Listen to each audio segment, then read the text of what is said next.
Hello, and welcome to Saturday Morning Cartoons, the weekly podcast that revisits, reviews, and ridicules some of the world's weirdest animated series.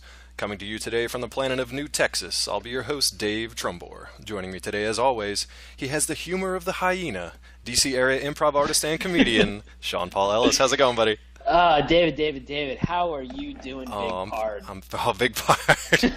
Just fine. And our special guest this week, he's blessed with the scent of a sex panther. It's Joe Gallo, everybody. Welcome to the show. Thanks. Now, Welcome back. Welcome back. Yeah, Joe was on an earlier episode. Which the hell? You were on Exo Squad, is that correct? Correct. Oh yeah, Exo Squad. Guys, we've done so many episodes, I can't even keep them straight. So many guest stars, so many tunes. Yeah. Now, I mistakenly thought that Joe brought this current tune to my attention. I don't know where I pulled this from because Joe says he was not the one that told me about this. So we'll be talking about Brave Star today, and I'm very happy that we are because holy shit, is this a mess? So we're gonna get into it with a little bit of history. I'm gonna turn it over to Sean, who's gonna tell you how this came about.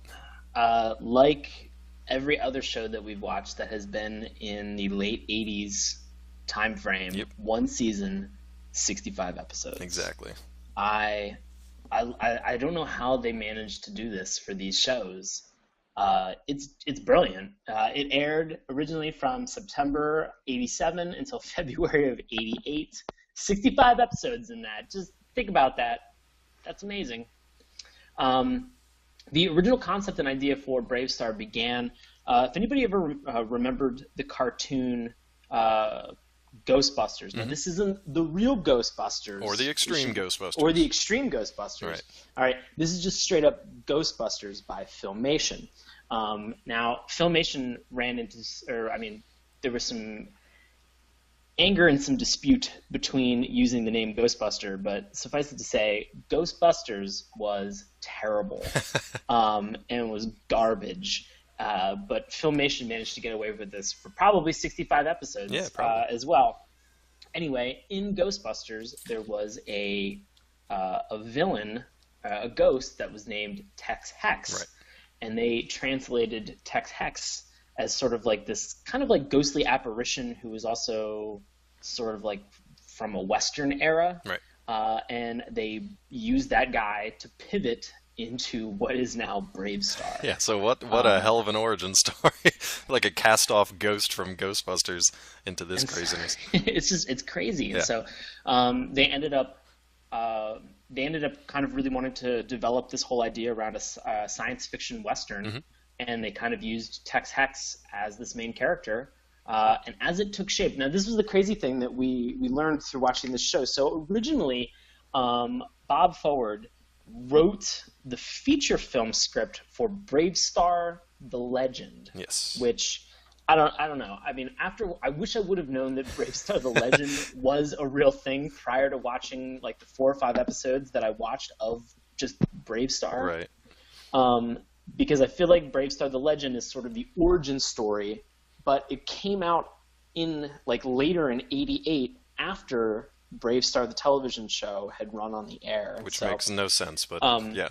It makes no sense. So here's the thing. If you watch Brave Star, if you're like, I want to waste time in my life, and I want to watch a couple episodes of Brave Star, and then you're like, what is going on in this batshit crazy science fiction Western world that they created? Maybe go back and watch Brave Star: The Legend, because that's what I want. Here's the thing. This show was so much of a hot mess that I now want to watch Right. Brave Star: The Legend with the hope that it'll actually explain Anything? anything at all. Like I'll take even like if I had like 5 questions Right. and they answered one of them, I'd be like, well, that was successful. Yeah. We'll So, take it. We might actually try to revisit that in a future episode just because we all did talk about it and we were just like, we need to watch this. So, yeah. This thing is so fucking crazy. And to give us a little bit about this craziness, Joe Gallo, please give us the synopsis on this mess. So this is the story of Marshall Brave Star, who is the law dog. We'll tell you why Sean's laughing a little bit, too. Of New Texas. Yeah. And his sidekick / horse 3030. I just want to throw in like a small asterisk that's also just lover. Yeah, we'll talk about possible bestiality in this Brave Star bestiality. We're not entirely sure. It's never on camera, but it's hinted pretty strong. Come on, fan fiction. Don't let me down. Oh, it's got to be out there. The whole show takes place Yeah. in the 23rd century on a planet called New Texas. They're experiencing sort of a gold rush, but it's not gold. Everyone's there to get the mineral cerium. And so you have this sort of ensemble cast of different alien species, certainly humans.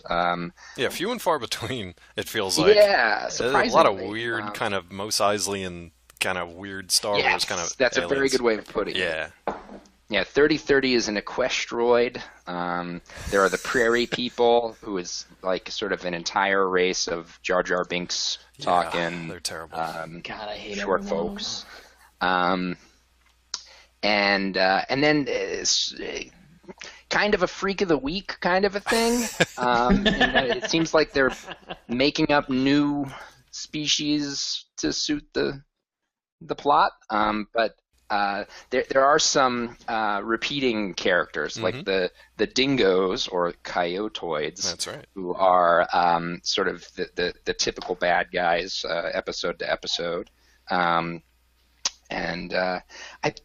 think at some point I want to address the issue of racism around the dingoes. They are the coyotoids, but they have a slur. They call them dingoes. Here's the thing: That's is true, that they're all Australian. Watching the first couple episodes where they introduced the coyotoids, dingoes, whatever, I actually thought that they were raccoons. How did you think they were raccoons? Because they kind of have like masks over their eyes. Is it because they steal, Sean? Is that are you saying? Is it because they wash their food in the river before? No. Is that something a raccoon does? Oh my God, yes. Well, they have their little robber masks. That's true. I mean, they just have little robber masks. I thought they were like adorable little raccoons. Well, it turns out in one particular episode, they are not delightful, adorable creatures. They are drug-dealing pederasts. Yeah. Drug-dealing assholes. But as Joe mentioned, I love the fact that when they tell him this dingo just goes, I've got the right to make drugs. It's like, he's like, I've got the right to a living just like everybody else. And like Brave starts to be like, whoa, hold up, making drugs, like that's illegal. Yeah, so like Joe mentioned during his synopsis, though, before we get too far ahead of ourselves, plenty of characters in here, all kinds of craziness, but we really got to start the conversation with the title character, Brave Star. Now, Sean laughed a little bit ago because Joe called him Marshal Brave Star, which is technically... That's his job. That's accurate. He's the Marshal. Yes. He's like a U.S. That's Marshal. His job. Yeah, but on New Texas. So he's the Marshal. His name is Brave Star. However, everywhere I've seen it, IMDb, Wikipedia, other show pages on actual... like images of the DVDs and things like that. His name is spelled like the name Marshall, not like the title Marshall.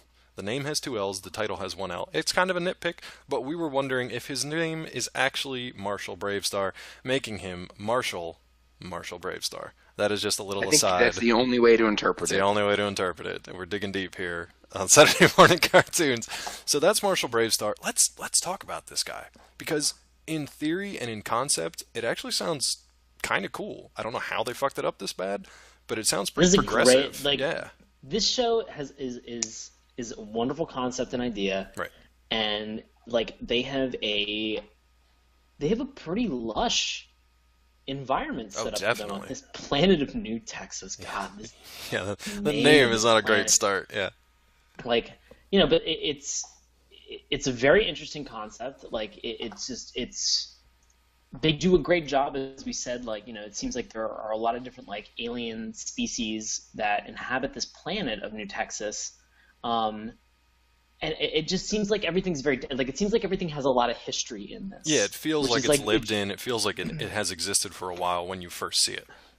It's like you said. I'm kind of like, how did they screw this up as much as they managed to? And here's the thing, it's fairly progressive. So Marshall Bravestar, we don't really know his origins because we haven't watched that movie, which hopefully explains it, because you're just dumped into this show like most of these. You're just dumped into it. So he's a Native American, all right? It's 23rd century. He's a Native American, like very obviously Native American. They kind of call it out throughout the course of the show. He's got these... do they call it out. They call it out nonstop. They hit you over the head with it. Yeah. Every time he has like a question in his life, he's like, I should consult the shaman. Oh, great. Yeah. Why don't you just run to your shaman? Yeah. He'll fix it. One of the other like humans show- on there, just the shaman. It's like his literal spiritual guide and just basically like his adopted father kind of thing. Yeah. He just solves everything here's for the him. thing, like, this show, really, Bravestar was sort of the vehicle. Like, he was a means to an end. Like, the real star of this is just the shaman. I don't know. I'd make a case for 30-30, but yeah, we'll get to him in a second too. But yeah, Bravestar, I mean, even just the concept of him, without getting into how he actually came about, like, the concept, it's a Native American action hero that is a lawman, and he's leading your cartoon series as the title character. This is like mid-'80s.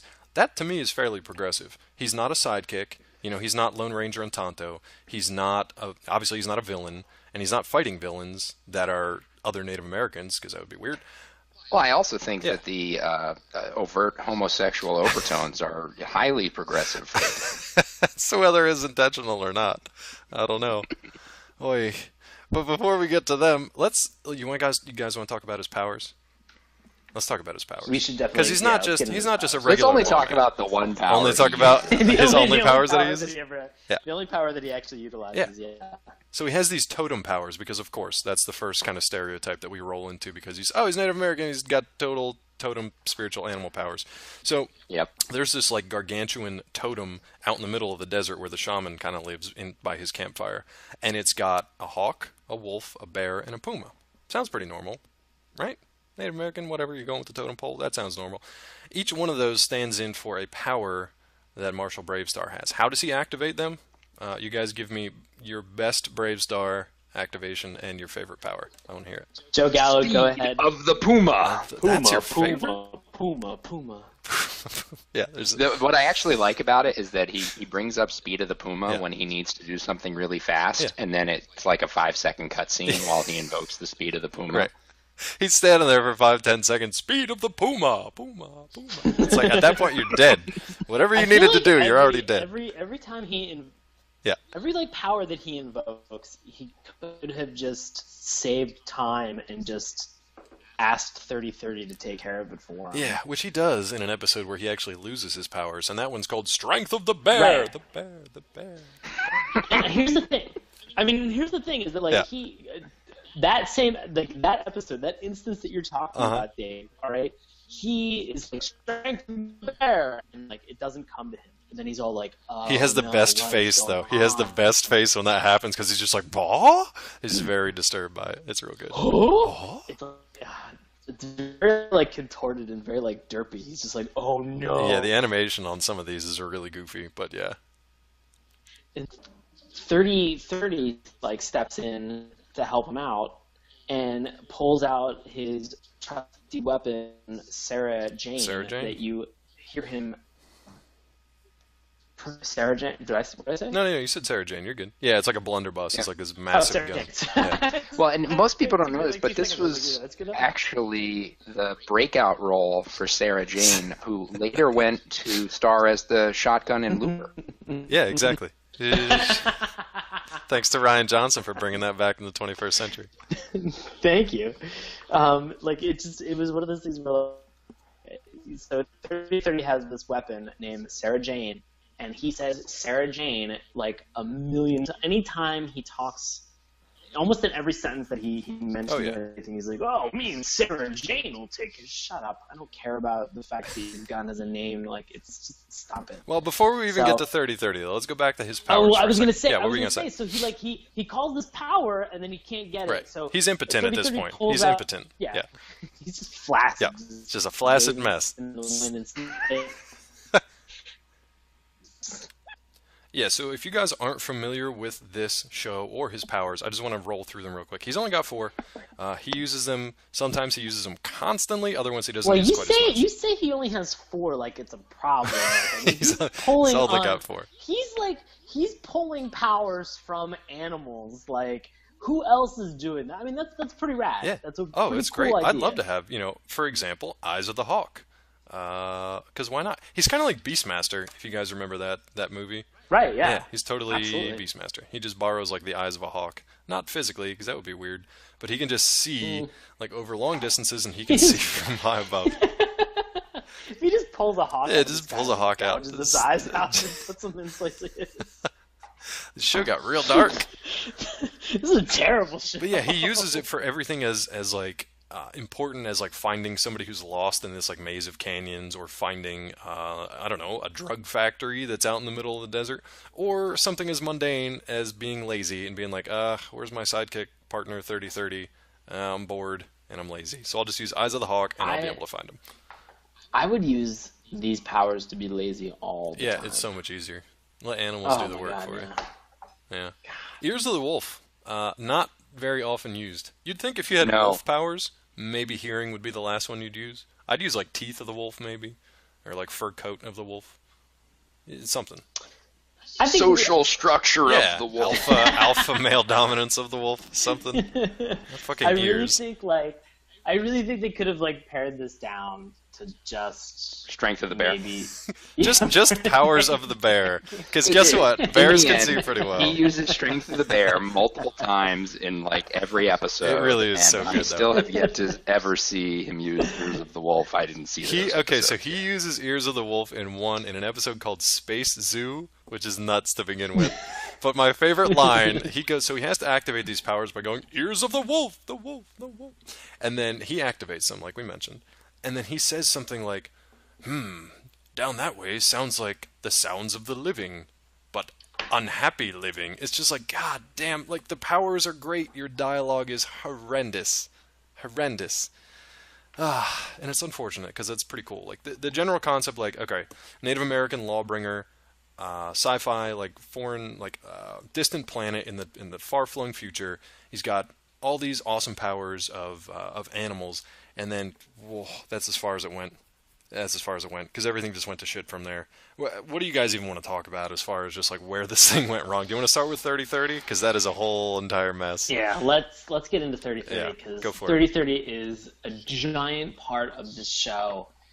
3030 is a cyborg horse. Yep, nailed it. That is he is an equestroid. Okay, so he is a cyborg stallion, but he is a race called an equestroid. Yes. Thank you, Joe. Yes. And he is capable of walking on all fours like a normal horse. Yeah, he can run like a horse that we are familiar with. Yeah. But he also can move and change into like a bipedal form and walk around like a human, which just leads to some insane hijinks. Oh, and talking like a human and shooting like a human, and yeah.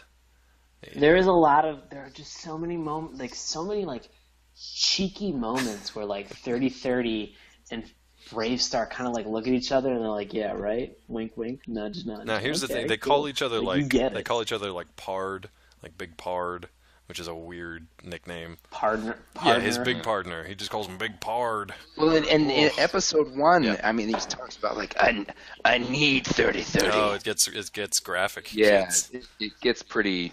This is Bravestar After Dark. It's it's an adult situation. Because I mean, it's basically a cowboy and his horse, and they're just out on the prairie, middle of nowhere. Nobody around for miles. Little Brokeback Mountain, New Texas style. And if you worry they are, Eyes of the Hawk. You can scope it out. Yeah, Eyes of the Hawk. Guess what? Nobody's around. You got Ears of the Wolf on. You're gonna hear them coming. Strength of a horse. I mean, like it just. Yeah, whatever. Strength of the bear. If 3030 gets a little rough, it's all good. It's fine. God. Sexual prowess of a panther. Speed of the puma is not something you want. I mean, no. They're quick. Slowness of the slug. Slowness of the slug. Time of the tortoise. Whatever you want. Just slow that action down a little bit. And here's my other thing. Speed of the puma. You're gonna pick a puma for all the things that are gonna be like speedy. So many things that are speedier than a puma. I mean, come on, take a roadrunner, take a jackrabbit. They gotta choose cool animals. It's not gonna be speed of the roadrunner. Speed of the cheetah, even. I mean, I know it's African and whatever. I mean, like, here's the thing: is that Filmation had pretty much at this point like ripped off anything that they could have. All right, like if they ripped off Roadrunner, I'm pretty sure Warner Brothers would have been like, "Whoa, hold up, what are you doing?" No, anybody use a puma yet? Anybody use a puma? No, we got puma. All right, we go. Speed of the puma. Good. Ugh, All right. what a mess, though. But yeah, so that's 30-30, and he's pretty annoying. I was pretty annoyed with 30-30. Yeah. And unfortunately, he is a big part of the show. Yeah. This led to my thought. Mm-hmm. Like, I mean, they Yeah. they're partners. They are partners. I get it. Mm-hmm. And they're partners in crime and they're partners in law. But like, I feel like they're partners. They are. In like a sexual manner. Yeah, or at least socially. They're what do you call it when you live together? Along common law. It's like common law. Yeah, I feel like at a minimum they're like common law married. Yeah. I mean, they just a man and his horse, his equestrian. There's as Joe had mentioned, there's just way too many moments in this show where like they make, especially the first episode, like they make comments about one another that are like, there's a weird sexual undertone. It's like Brokeback Mountain if you like got on the back of the friend that you were going to fuck and then rode him into battle. Rode him into It's exactly like that. It's so bizarre. In the show, it seems like they're constantly mentioning that someone's the best something or other in the galaxy. You know, so like Brave Star's the best marshal in the galaxy. Oh yeah. His fallen mentor is the best shot in the galaxy. I think that 30-30 has the most supple lips in the galaxy. Yeah, I'd go with that. Got them equestroid lips that are longed for. The other funny thing, you know what else 30-30 is? He is the last of his kind, my friends. The last of his kind. Which, that is a theme that continues throughout all these ridiculous characters. Everybody seems to be the last of their kind. Yeah. I was thinking about this because prior to the podcast, we had two specific questions. Right. We were saying, among many others, what is the deal with a lot of creatures in the Brave Star universe are like the last of its kind, the last equestroid, all right? And then the other question that we had was, when did they relax the space law on interspecies relationships? And I think we answered our question. Like, if you're the last of your kind, right? Then who cares? Yes. Like, who cares? Like, go to town. Like, go to you town. Gotta like go to town. Like, you gotta repopulate. Like, if you're the last. Yeah, but if you're last of your kind, you're not repopulating anything. So you might as well just have a good time, and everybody can't really say too much because you're last. Yeah. You're done. I know. Sorry, buddy. No more equestroids. So 30-30. Hats off to you, brother. And here's a weird thing. So, like, there are women on this planet, too. It's not like they're just a bunch of dudes out there and mining stuff and no women around. There's, like, at least 3 women who have, like, actual names in the show. There's, like, a judge. There's a former, like, Marine. Oh, yeah, J.B. McBride. Yeah. Yeah. So there's J.B. No McBride. reformed prostitutes.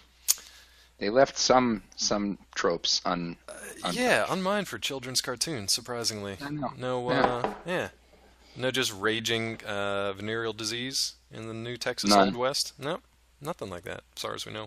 I mean, like, It would have been this thing. space VD. Space Space. Yep. Space STD. transmitted Well, that's disease. real quick.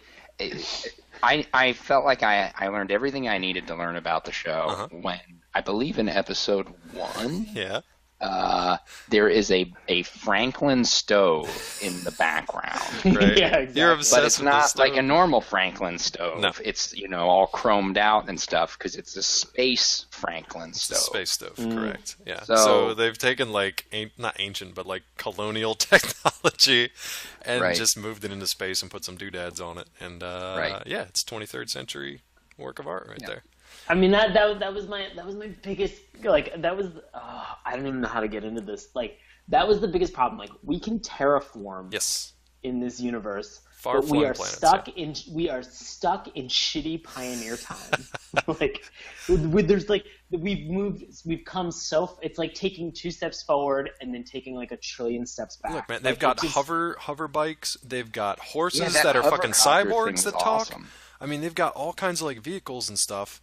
But they're still, like, they're all wearing, like, old-timey, Old West wear. It's kind of like Firefly when they go to, like, some of the Old West colonies. Yeah, I mean, there's like everybody's a struggling to just yeah, get water, absolutely. you know? It's like, oh, we don't have water, but we have hover bikes and cyborg horses. It's so weird. It's just so strange. But do you guys know another character who's the last of his kind? We haven't really talked about any of the villains yet. No, we should talk about some of the villains. Okay, yet, do you guys remember Stampede? A villain named Stampede. God. He is probably one of the weirdest villains I've ever seen in a show. He is called a Bronchosaur, who also happens to be the last of his kind. Go figure. He is just, I don't even know how to describe him. Like, he's huge, first of all. He's massive. If you, what was it? It almost looks like one of those, like if you watch an old Bugs Bunny cartoon and he's out in the desert, you always see those like skeletons of the cows, like the steers, the cattle that are out in the desert. Oh, yeah. He looks like one of those come to life, but with like green skin and like fiery eyes. He's also got these crazy powers that are like kind of magical, but also kind of like technological. He can just create stuff out of thin air. It's the weirdest character I've ever seen. It's so strange. He kind of reminded me, like if you read like Marvel comics. Yeah. Did you ever? There's a villain that they have that's in there. It's called Fing Fang Foom. Yeah, I could see that. Yeah. It kind of reminded me of like Fing Fang Foom, Kind like of who's dragony. like this, like kind of like a dragon, kind of like I mean I guess that's as far as like the idea went, but I mean like it kind of like he's just like a giant green sort of like I want to say Asian dragon. Yeah, kind of, but he's got like these steer. Yeah. He's got these steer horns, though. This is going to be kind of an obscure there's reference. elements, though. Yeah, there definitely is. So A little more of that casual racism sneaking in here. Yeah, on the show. 80s casual racism. I think it's because a lot of them were probably, I don't even know. This isn't fact checked at all, but like I'm assuming if they cranked out 65 episodes in just like 3 or 4 months, probably some overseas animation studios. Just going to go out on a limb, say probably some overseas animation studios. I don't know. I don't know if there were or not, but I'm going to guess that there were. Because I'm going to venture to say that because of and this isn't even remotely close to being researched either. I'm going to say because it seems like Filmation just basically took and cut corners wherever they could. Right. Absolutely use overseas animation. These guys are so shitty. Well, here's the other thing. They don't even like take the time. I mean, I do like some of the names in this. I like Bravestar for whatever reason. That's fine. Bravestar works. 3030 is kind of cool. It's like the gun-related name. That's fine. Then we got things like Deputy Fuzz, which... Oh, God, Deputy Fuzz. Deputy Fuzz is the Jar Jar Binks of this fucking world. So and there's not just one of him. There is an entire population of him. They're called Prairie People. They're terrible. And they all talk in like this high-pitched, squeaky, retarded voice. Terrible. It's just... And Charlie Adler, I love you, buddy. He's the guy that voiced Deputy Fuzz. But man, you are irritating. That voice, it's just... The worst part is that all of them talk like that. Yeah, it's like, Orko from He-Man, right? Yes. Or Snarf. Like, it's that same thing. Yeah. I had to pause at one point and like adjust the volume. I was like, am I like unable to hear what he's saying, or like, am I having a problem with? I was looking for captions. Comprehension. I was like, yeah, exactly. I was looking for the CC. I was like, holy crap! Well, he speaks. What is he? Yeah, it's like broken English. It's childish. It's his own kind of made-up language. So it's just a complete mess. And Charlie Adler is phenomenal. Yeah. He's been in Rocko's Modern Life. He's been in Real Monsters, Times and Adventures. He's been in everything. Tailspin, thank you. He has a Tailspin, by the way, career. is like a reunion for these guys because Bravestar, 3030, and Deputy Fuzz, all characters. Oh, really? All the same voice actors. That's cool. That's amazing. Or were they actually just on the show where they cargo that Baloo was flying around, flying them from New Texas? Cargo that Baloo was just dropping off. It just dropped them to their death. Kit was just fucking it up. Kit. Well, it shows you though the wide variety of voices that you can see in vocal work. Definitely. Charlie Adler is on the one hand Deputy Fuzz, and he's also Starscream in the new movies. Yeah, so that's a big swing from one to the other. That's crazy. So like the vocal and range it's is interesting cool. that they're totally unrecognizable. Oh, yeah. You wouldn't know that this one person doing these 200 voices of your entire life.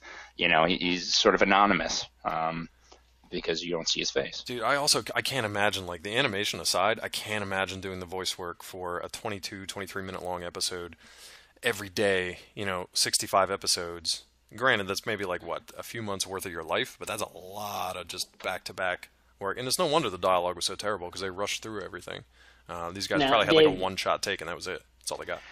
Yeah. Dave, one thing I would say though. Go ahead, Sean. Oh no, I was gonna say no. Go ahead, Joe. Well, we keep talking about how they cut all these corners. One place where they did not cut any corners is the theme song to the show. Oh my God, we didn't even get there yet. How did I not get there yet? This theme song. Well, Sean, did you have a tie-up thought for what we were just talking about?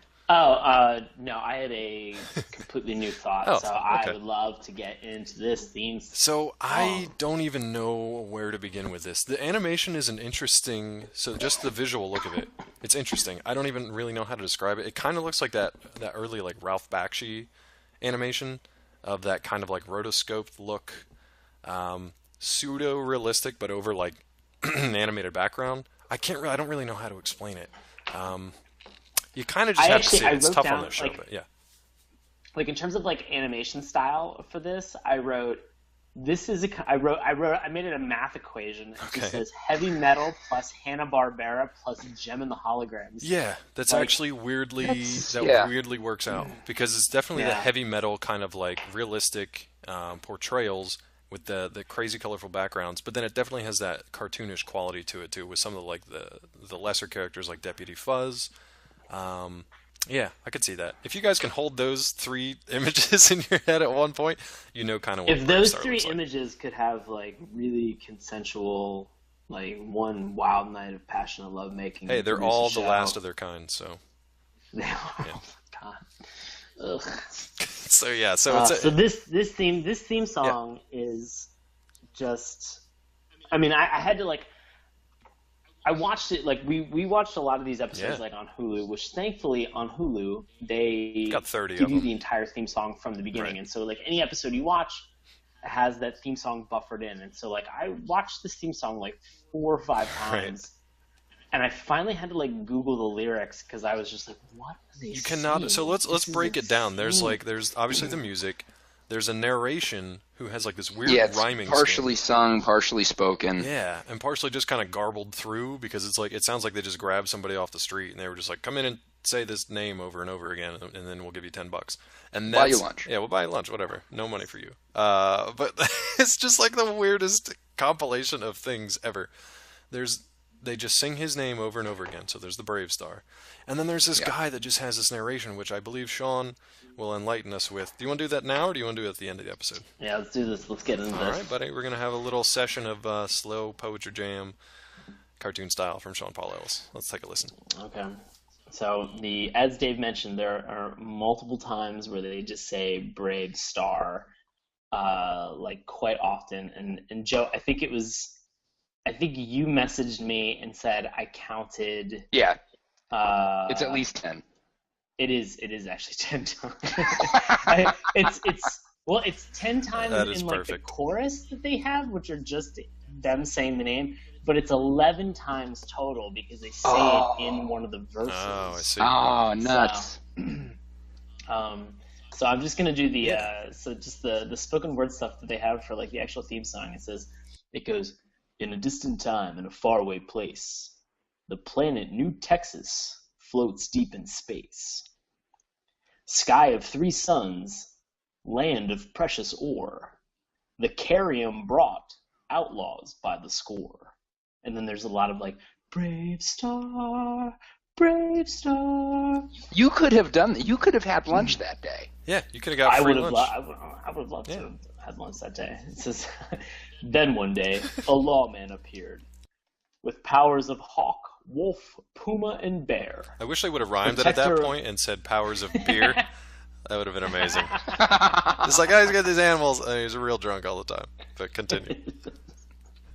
That's a Native American stereotype. I was leaving it alone at that point. I was leaving it alone. No, I'm going to touch it. All right. All right. Protector of peace, mystic man from afar, champion of justice, marshal, brave star. And then there's a lot of brave star. In fact, this is the point where they just go, brave star, brave star. And this is where they also call out his powers, in a little kind of like jump Eyes tune. of the hawk, ears of the wolf, strength of the bear, speed of the puma. Brave star, brave star. That's very well done. Which, if you're just, if you weren't a loyal fan watching from day one, you've just been brought up to speed. And you know everything you need to know about I gotta tell you show. what, my absolute favorite part of this this intro, it's not the crazy like overlapping scenes of like villains laughing in like this hellish like red lava light or anything like that, or just his powers being shown on screen. It's the fact that they say Brave Star 100 times, and then at the end, the guy who is narrating just goes, Brave Star! And then it cuts out. Yeah, if you listen to it again, he just growls, Brave Star! Right at the end. Brave Star! Brave Star! And then it's done. It cuts right into the show. That cracked me up every single time. It's just like this grizzled old homeless man just pulling whiskey out of a brown paper bag, and they're just like, can you just say Brave Star? Brave Star! Getting that free lunch. Yeah, hell yeah, I would do it. So there you go, kids. That is the intro and theme music. Thank you very much to Sean Paul Ellis for that dramatic reading. It was well done. Now, I got to tell you, Sean read it so that you could actually understand what he was saying. When they're doing it on the show, it's like if you want the free lunch, you really got to mess it up more a bit. The guy flies through it, and he's saying things like the Carrion Rush, and you're like, the Carrion Rush? I kept hearing Carrion. I was like, why are they rushing for dead I don't understand. Nothing makes sense. The Carrion Rush? Why are there outlaws? What is happening? We need to watch that movie. No one wants rotting meat. Yeah, nobody wants it. This show is a pile of rotting meat. It is so weird. Do you guys want to pick apart a specific episode? I feel like there's one that is all near and dear to our hearts. We've watched a few. Yes, let's get into it. We've watched a few, Let's okay? get into this episode. So there's one that is about a music competition, because that's what you do. And there's a demonic guitar. We're not going to talk about that. It also has time travel, which I know Joe was a big fan of. Yeah, the casual time travel really ticks me off. I never use it again. Never touch it again. What? It happened. That was the first episode. Good example. In the episode that we're about to discuss, there's a tragic loss. Yes. Well, Shaman can send people through time. Apparently. If they really cared that much, nothing about that episode had to be permanent. That's right. Because Shaman sends people through time. And like Sean said, they established it But episode 1. We're just gonna leave it as a lesson to other folks. Yeah. No need to change time in this case. No, we learned our lesson. That's all the time travel we need for today. There's other stuff, like I said, the weird space zoo. One of the prairie people gets captured, and it's like this weird robot collector thing. It's a very strange episode. I'm trying to think of what other ones we actually watched. Oh, the Bronco Tank, the Night of the Bronco Tank. That is a fucked up episode. Night of the Bronco Tank. That is a great one to feature Stampede, though. Like, if you're interested in Stampede, the main villain, they basically knock him out in the second episode, which is kind of strange. There's a weird episode order too that is a little off, but yeah. Like, to go to Gala's point about the casual time travel. So in episode, the only thing I want to say about episode 1 is that Joe, you had mentioned this about like very specific lines that just have like really odd sexual overtones to them. I need you, 30-30. Oh boy. Yeah, no, he just goes like Brave Star just goes, I need 30-30. I need him back. Does he? And like, oh my god. And just in case that anyone out there thinks we're making this up. I swear to God, there's DeviantArt. It has to be. I wrote in my notes, I said, this was the moment when this story stopped being about friendship. Like, something more. And then it goes, Brave Star goes to the shaman, he goes, I need to get him back. And he goes, I need to get back to the past. How do I do it? And there was like a very dramatic pause, and the shaman like looked at him and goes, I'm the only one who can make that happen. I was like, oh, how fucking convenient. Like, it's his pimp. How the wonderful shaman is his pimp. That you're the only person who can travel casually back in time, you dick. He does it all the time. Fucking ass. All the time. This episode, here's the thing. Yeah. If you're listening to this and you're just, here's the thing. If you're listening to this and you're just like, this show sounds crazy, you are 100% correct. Yeah. You nailed it. First and foremost, thank you for listening. Second, you are 100% correct. But here is the best thing. Not only is this show insane, all right, but what I want to segue into with this is the idea that like every one of these episodes has a public service announcement at the end. Does it? Like there is a lesson to be learned with every single one of these episodes, and it is so good, cringe-worthy satisfying to watch them jump into this non sequitur bullshit.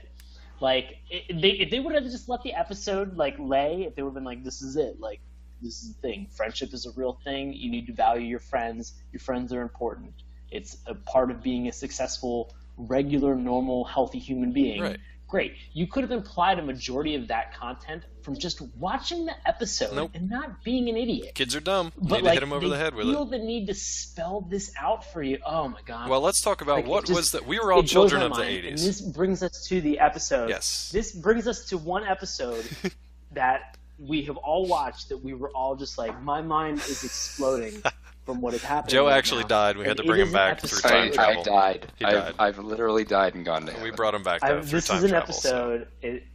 Look, we're all kids of the 80s, right? God, what was the greatest threat to children growing up in the 80s? It wasn't that's a good call. starvation. That's a good call. Dragons. Definitely. Dungeons and Dragons. It's on the list. It's on the list. Number one, kids. There's a war against it in this country. I'm gonna say it's drugs. It's definitely drugs. It was Drugs. drugs. Is it drugs? It was definitely Really? drugs. God, is it Every drugs? cartoon, I would love to just do like an entire rundown of the drug episode of like every cartoon that ever existed, because Brave Stars, I'll tell you what, is amazing. This one is fucking amazing. I mean, we are. So here's the thing: Yeah. if you are a fan of us, we talked about the drug episodes that was in Cops. And so Cops has probably one of my favorite drug episodes. Brave Star might be my second. It's favorite. real good. I think Cops is only better just because the drug dealer that's in it is just batshit fucking insane. I mean, do you But want to Brave compare him Star- to this drug dealer, though? Are you kidding me? Oh my God, He is a there's bipedal no coyote. comparison. He's obviously just drug dealing part time. He's a true. full time pimp. That's true. He is. He is well dressed. Like, this is just this episode is called The Price. Yes. And first and foremost, it is insane. And Dave, you are 100% correct in saying that, like, these drug episodes are so incredible and heavy-handed. The drug dealers are always my favorite part because they are always like the slimiest, smarmiest person you would never probably meet in your entire life. So like if you only see this guy and avoid him, you're fine, right? You're fine. Yeah. Because it's not going to be your best friend or your older brother or your neighbor who's offering you drugs and having a good time. It's definitely going to be this. It's going to be an anthropomorphic. It's going to be a dingo wearing a business suit in the fucking desert by your fort. Was he a coyote or was he a raccoon? He was a dingo. There are no fucking raccoons as far as I know. All right. They're trotting out their favorite, minority. Yes, they're dingoes. He had an Australian accent, for Christ's sake. And they even say, oh, there's a fucking dingo outside. I wonder what he wants. So it opens with these kids who we've never seen before. These are three random kids in this fort that looks like a lunar lander from like the 1960s. It just looks like it's this big metal jalopy. Which is amazing because later on in the episode, they're just like, where is your friend? Like, Bracer's like, where's your friend? He's like, oh, he's up in our, we kind of got this like sort of like fort that we have. I'm like, you have an incredible fort. Yeah, you have awesome a piece stuff of in it. NASA Shut history up. that you've co-opted into your fucking fort, you little prick. Like, how did you get this? This should be in a museum. But anyway, so it starts it's also off, a Franklin stove. Yeah, there's a space stove in there too. So it starts with these kids. Again, we've never seen them before, never been introduced, no idea who they are. Okay, they're kids. It's three kids, two boys and a girl. What do we got? Jay, Chad, and girl. I don't remember her name. Yeah, no, she girl's didn't even have a appropriate. name, just girl. She's in it for like 2 seconds, and then she's just like... She runs "I don't away 'cause wanna-" of the dingo. She's like, I don't want to be here, and Yeah. then she just leaves, and you never see her again. And then they For all hang a I know, sign that says no she girls got allowed. eaten by a fucking coyote, Yeah. and I could care Dingo. less about her. Dingo ate your baby. Doesn't Dingo. matter. All right. Dingo ate her. All right, here's the thing. Because what happens next in this episode It's so good. is so amazing. Are you talking about the... here's a great time, since you mentioned the Cops Star Wipe, here's a great time to take a small aside and mention the Brave Star Wipe, because it is so good. So his badge is basically just like the regular kind of sheriff's badge that you'd imagine, like the six-pointed star, right? That is the Star Wipe, ladies and gentlemen. It's like the outline in like a neon weird outline. So that just It's goes... an actual star. Yeah, it just goes across the screen, accompanied by the sounds of what, gentlemen? Yeah, like a sci-fi. Oh my God. Yeah, sci-fi gunshot and ricochet. every single time. Yeah. I was hoping it would be a Brave Star. No, not unfortunately, no. They didn't bring that guy back. It's like a pachoo, like in the background every time. Every time. It's like every amazing. 30 seconds. It drives you insane. When they go between like these kids in the fort and what happens back in the town. What the hell is the name of the town? Oh, man. Oh, is it the Fort Carrium? Yeah, Fort Carrium. All right, so back in town, shit is going bananas. Sean, do you want to do your best impression of what's happening back in the fort? Do you remember? Oh, I mean, I like impression-wise. Like, I mean, I'm not sure. Oh, do you remember the guy? Yeah. So there's like this character that like that 3030 and Brave Star have like they've managed to like capture this guy. They like cornered him in a room somewhere. They've cornered him like I think in the jail. I think it's in their jail. Yeah. Yeah, like they're getting ready to like throw him in jail, and like the sound that he makes is like kind of similar to like a Wilhelm scream. Yeah. Like it's like oh, it's insane. You gotta watch Everybody's it. Like, oh my, it's. And he's just bananas. screaming about spiders. I really thought it was going to be a werewolf episode based on the sound he was making. Yeah, and it's the weirdest cut because it goes from these three kids. They see this dingo in a business suit, and they start. They hear the sound. They hear the sound? Yeah, I thought didn't they like hear the sound? Oh, like, I don't. What's that? They're like, we're freaked out. Like, I don't think so, unless it peace out. traveled that far. Because it's just like this. It's like a smash cut that goes back to this guy in the middle of nowhere at first, and he's just like spiders, the spiders, and you're like, what the fuck is happening? And then you see Brave Star and 3030 like trying to corner this guy. They eventually get him and like throw him in the cell. It turns out this guy is going through withdrawal of a drug called Spin. So it's not Crystal Twist. It is a drug called Spin. And he's very addicted to this stuff. And apparently, it is a problem that is sweeping through Fort Carrium, because by episode's end, 2/3 of the population is locked up in the one jail cell that they have. It's ridiculous. But the main focus of this episode deals with the drugs and the drug dealer, who is now talking to the kids. It's all going to end well, though, right? These are smart kids. Oh, no. Actually, Dave, if you thought Yeah. at any point in time that this is going to end well, you did not learn the lesson. Well, but I mean, it's a from this lesson, show. but it's going to have like a good, happy ending. Everyone's going to be fine. Everyone will learn The their kid lesson. dies. Oh, well, sorry, Chad. Oh, it wasn't Chad. Chad is the chicken Jay. fink. Chad is the chicken Jay. fink. I forgot. Yeah. Yeah. If only what you happens- thinked earlier. If only. So what ultimately happens is you have Jay Right. and Chad, Right. and correct me if I'm wrong, but Jay was the one who ends up doing drugs. Yes, correct. That's right. So the dingo Chad- offers Spin to both of them. He tells them, "Hey, man, it's Right. really fun. I know Chad- you've heard bad free. things, but it's really cool, and everybody's doing it." And Chad is just like, I don't want to do drugs. Like I don't want to do it. Yeah, he's a good So, like, kid. He's listened he takes- in dare yeah, class, he takes the and moral he's- high road. yeah, he's good. He gets the fuck out. Yeah. Like I get it. Like GTFO, bad situation, but he finds out that Jay is doing Spin. Well, and, like, he here's the thing. knows about it too. He knows that Jay's going to try it, but he makes a promise to his buddy. He's like, "Dude, I'm not going to do it. You do whatever you need to do. I really wish you wouldn't, but I'm not going to tell on you." And that's when Jay calls him a chicken. He tries to get him to do it. He blames him. He No, calls he him doesn't a call fink. him a chicken. He calls him a chicken 30 times. That's right. In that episode. What are you going to be, a chicken? You some kind of chicken? What are you, a chicken? You a You some chicken? kind of chicken? What, you're not going to do these drugs? What are you, a Chad the chicken? Yeah. No, you chicken? What, you're not going to rat me out, are you? And that's when Fink You comes fink into play. chicken? Yeah. Like, ugh. That's all they can come up with for that. So that is the Chad and Jay story. It's a sad tale, but an all too common tale, unfortunately. So, I mean, here's the thing that blew my mind, Yeah. is that the drug dealer in this dingo drug dealer, Right. later on, like, Chad just calls him dealer. Yeah. Like, he goes, That's his Yeah. name. It's like he just, Hey, dealer. He's just like, listen here, dealer. Like, that's the dialogue in this episode, which is mind blowing. Now, speaking of Like, dialogue, you already kind of told the folks what happens at the end, but basically, so Jay is getting more and more addicted to this stuff. Dealer, the dingo. Wait, hold on. Yeah.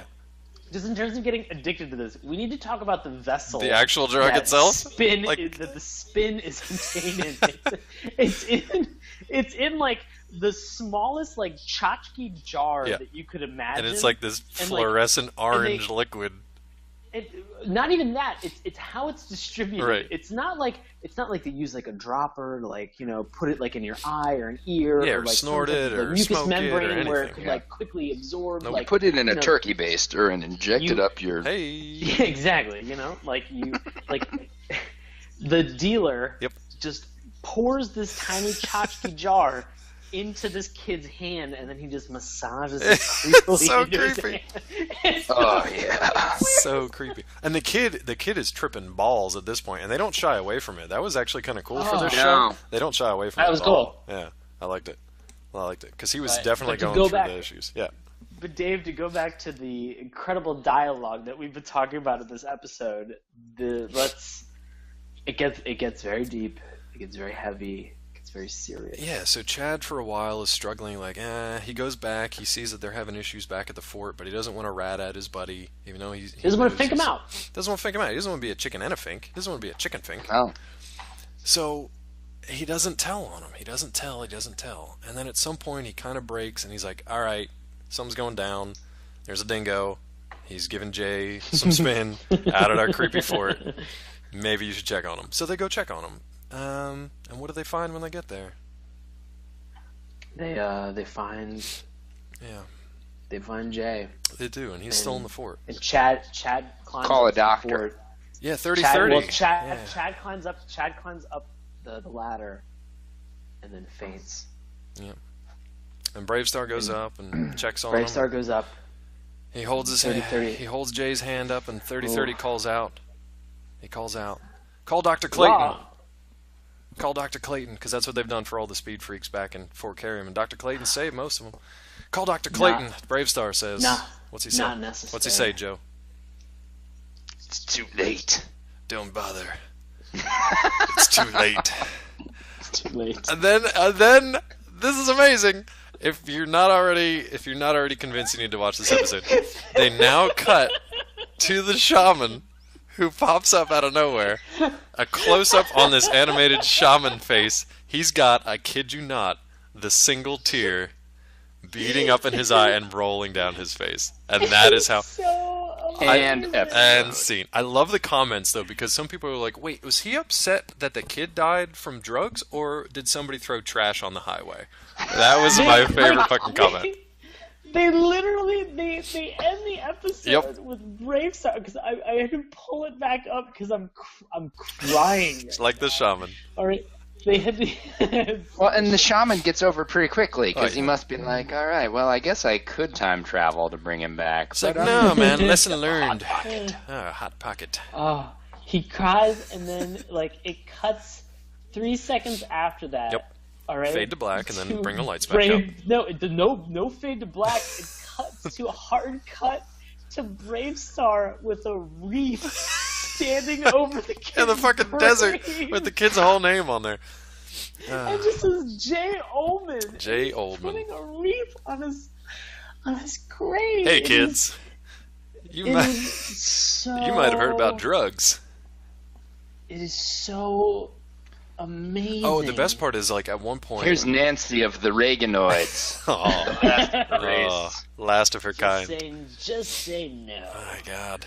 And they basically say, like, at one point the shaman actually has a cool, kind of a cool line that he says to the kid. It's actually very adult at one point, because he's like, look, your friends are important, and the promises you make to them are also important, but life is more important. And he says, you can either lose that promise with your friend, or you can lose your friend. And the kid's like, well, shit, that is some serious adult stuff. And that I appreciated. But that end, when they were just like, nope, kid's fucking dead in his fort, I had a hard time. Not because I was crying, because I was Definitely a laughing. very special episode. The Price, kids, definitely check that one out. Apparently that was dedicated to somebody who no one knows. His name's like Raymond. Yeah, I wanted to know that. Raymond Haver or something like that. And like I couldn't find who that was dedicated to. Sean didn't care. Sean has no empathy. He didn't care. No empathy whatsoever. I was moved. Call Dr. Clayton. Don't bother. It's too late. Oh, so good. Dead kids on a cartoon, man. Dead kids on a cartoon. That's rough. Anything else from this this show, guys? Because it's a fun one. It's nuts, but it's fun. The only other thing that's related to this show is that what was it? From Filmation. Right. This is just more of a like umbrella production company. One of the producers, one of the American producers, Louis. I'm gonna screw this up. Lou Scheimer. Lou Scheimer. Yeah. I need to read his Wikipedia entry for his early life. Yes. And it just says, Scheimer was born the son of a German Jew who, according to family legend, had to leave Germany in the early 1920s after knocking out a young Adolf Hitler in a beer hall scuffle. So this guy, unfortunately, he is the late Lou Scheimer. He passed away just last year in October. Yeah. So that is unfortunate because this is a guy I would love to have a beer with and just be like, tell me about your life. This guy because, good God. Lou is the coolest dude ever. I mean, just... And he's a Pittsburgher, too, which we respect because we all met each other in Pittsburgh. So we all met in Pittsburgh. Yeah. So, I mean, this is... You're a boy, Lou. Lou, you're my boy. This one's for you, Lou. This one's for you. Pour one out for Lou. Good stuff. Just amazing stuff. Yeah. Anything else from you, Joe? I know you enjoyed this one. None of us had watched this, I don't think, growing up either. That was the interesting thing. No. One completely snuck by me. I don't know how that happened. Yeah, I don't know how from the months of September to March of 87 to 88. Yeah. What were you doing during that time? Were you just like 2 days of marathon episodes or what? Oh my God, I'd love to. Yeah, you can watch all 30 of the 30 episodes. 30 of the 65 episodes on 30 Hulu. of the 30. That's why they call it 30-30. Yeah, 30-30 was actually featured on ESPN's 30 for 30.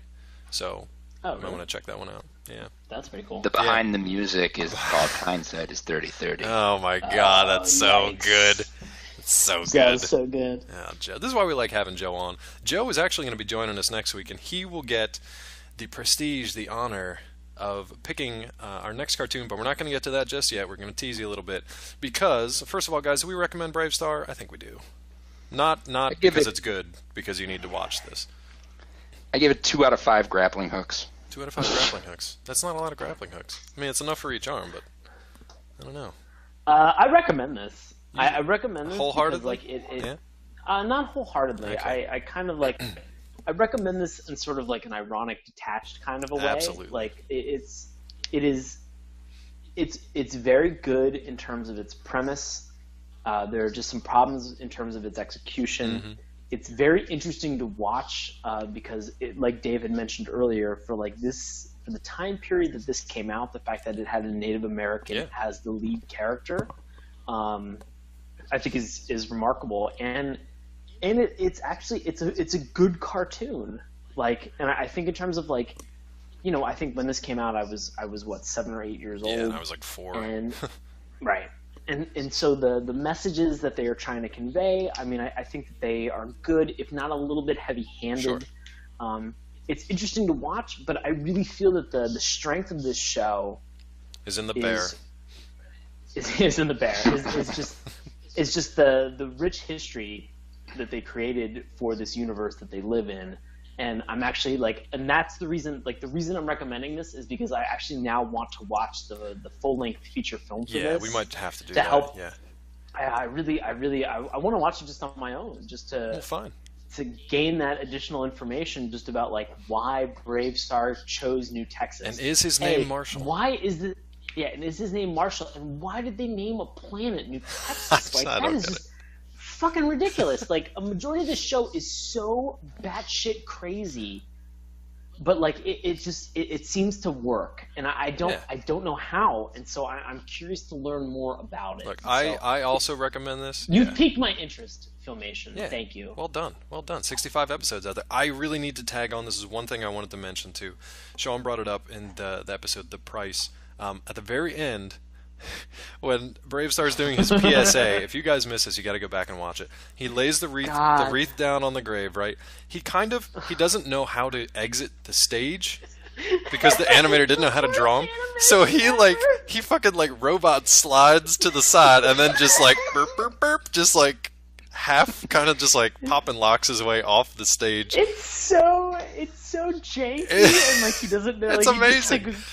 And I mean, just the juxtaposition of like that serious message he was trying to get across, and then like moonwalking off the stage is just amazing. That's a crazy bit of animation. So definitely check out. I would say the price, and then honestly pick an episode, man, because they're all over the place. So whatever you want to watch is cool. I'd say watch the price and Night of the Bronco Tanks. 30.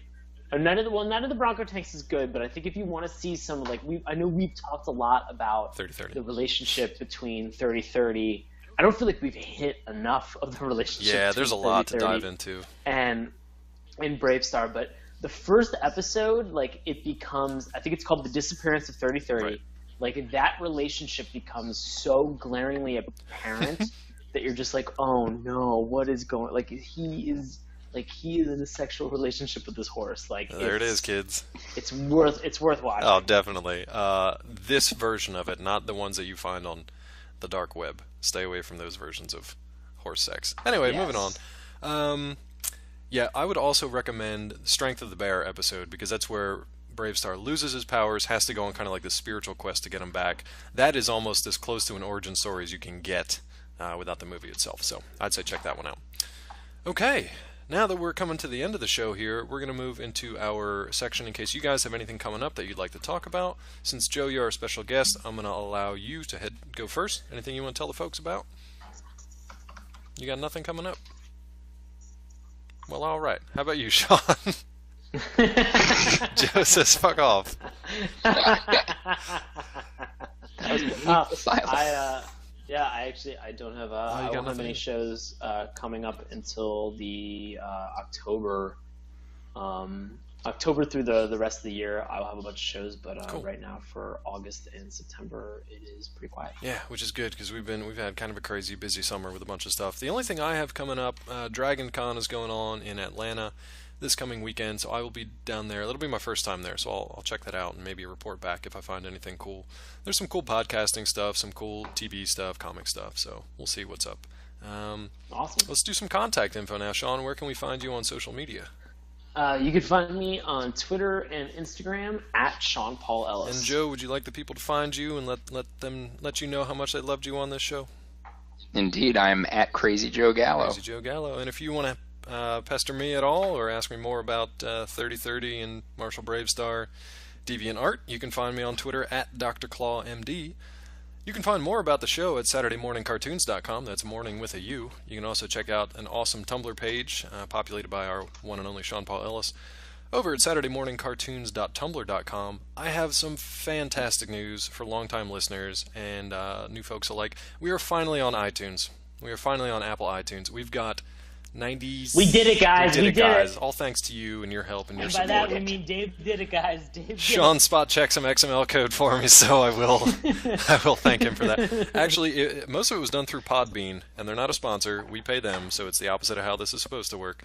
But they've made it really easy for us to get up on iTunes. Apple has made it exceedingly difficult, so thanks. But Podbean's pretty good. Apple, for whatever reason, has added every episode up until now, as of the airing of this particular episode, except for our very first episode on Turbo Teen. I don't know why. I even excised out the theme song that was in there in case there were any weird copyright issues. So that's not there. I don't know what it is. So if you guys... Do you feel like at some moment, I don't know, iTunes is just sort of look, we know all pilot episodes are garbage. Yeah, probably so just skip right over it. We're going to help you out. So guys, we're going to skip the garbage and we're going to go right to Botsmaster is what you're saying.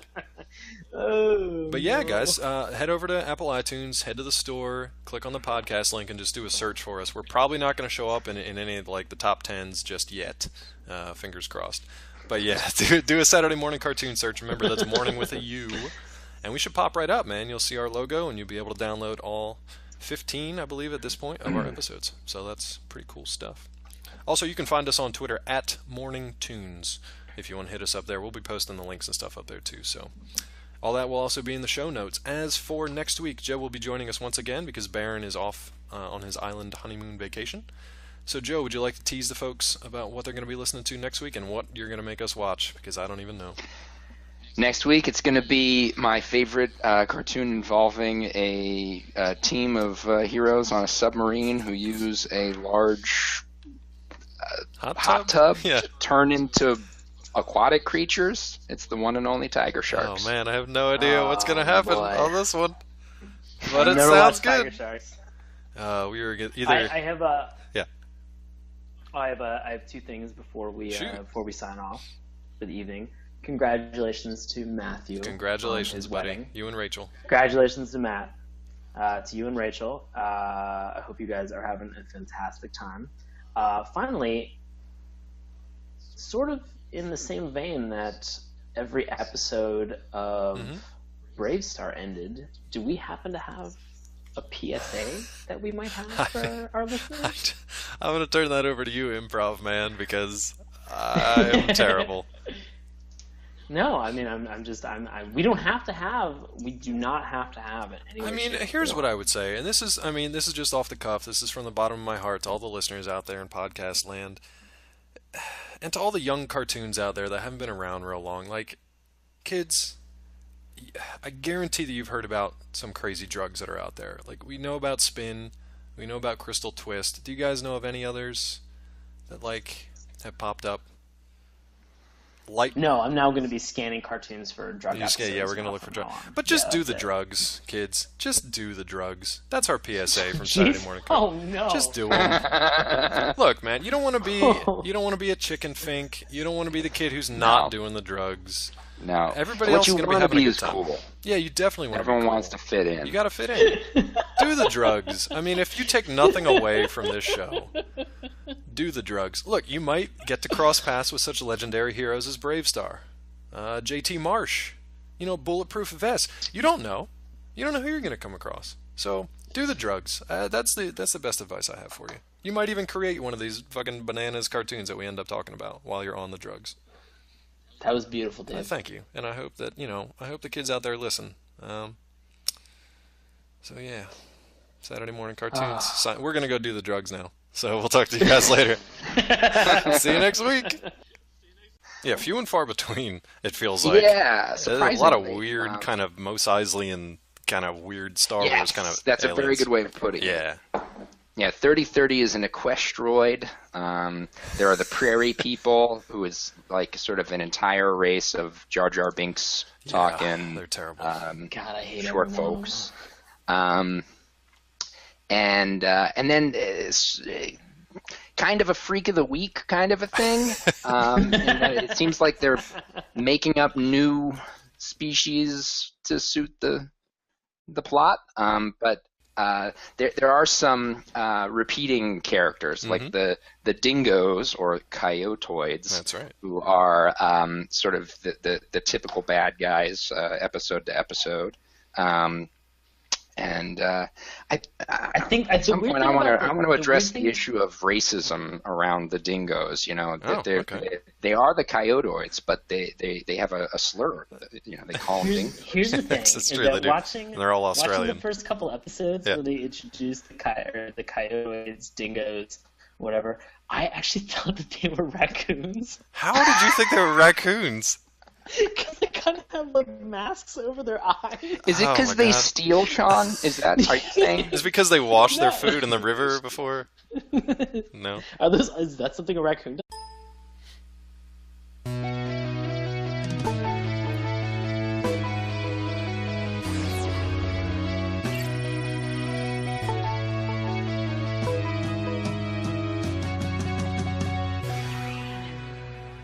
Hello, and welcome to Saturday Morning Cartoons, the weekly podcast that revisits, reviews, and ridicules some of the world's weirdest animated series.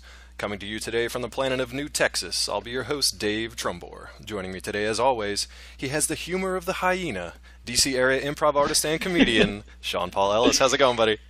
David, how are you doing, Big Pard? I'm Big Pard. Just fine. And our special guest this week, he's blessed with the scent of a sex panther. It's Joe Gallo, everybody. Welcome to the show. Thanks. Now, welcome back. Welcome back. Yeah, Joe was on an earlier episode. Which the hell? You were on Exo Squad, is that correct? Oh yeah, Exo Squad. Guys, we've done so many episodes, I can't even keep them straight. So many guest stars. So many tunes. Yeah. Now, I mistakenly thought that Joe brought this this current tune to my attention. I don't know where I pulled this from because Joe says he was not the he was not the one that told me about this. So we'll be talking about Brave Star today, and I'm very happy that we are because holy shit, is this a mess? So we're gonna get into it with a little bit of history. I'm gonna turn it over to Sean, who's gonna tell you how this came about. Like the hope that it'll actually explain Anything at all. Like I'll take even like if I had like 5 questions right. and they answered one of them, I'd be like, well, that was successful. Yeah. We'll take it. We might actually try to revisit that in a future episode just because we all did talk about it and we were just like, we need to watch this. So, yeah. This thing is so fucking crazy. And to give us a little bit about this craziness, Joe Gallo, please give us the synopsis on this mess. So this is the story of Marshall Bravestar, who is the law dog. We'll tell you why Sean's laughing a little bit, too. Of New Texas. Yeah. And his sidekick / horse 3030. I just want to throw in like a small asterisk that's also just lover. Yeah, we'll talk about possible bestiality in this Brave Star bestiality. We're not entirely sure. It's never on camera, but it's hinted pretty strong. Come on, fan fiction. Don't let me down. Oh, it's got to be out there. The whole show takes place in the 23rd century on a planet called New Texas. They're experiencing sort of a gold rush, but it's not gold. Everyone's there to get the mineral cerium. Mm-hmm. And so you have this sort of ensemble cast of different alien species, certainly humans. Brave Star. Yeah, so what a hell of an origin story. Like a cast-off ghost from Ghostbusters into this craziness. It's crazy. And so they ended up kind of really wanting to develop this whole idea around a science fiction Western, mm-hmm. and they kind of used Tex Hex as this main character. And as it took shape, now this was the crazy thing that we learned through watching this show. So originally, Bob Forward wrote the feature film script for Brave Star: The Legend. Yes. Which I don't know. I mean, I wish I would have known that Brave Star: The Legend was a real thing prior to watching like the 4 or 5 episodes that I watched of just Brave Star. Right. Because I feel like Brave Star: The Legend is sort of the origin story.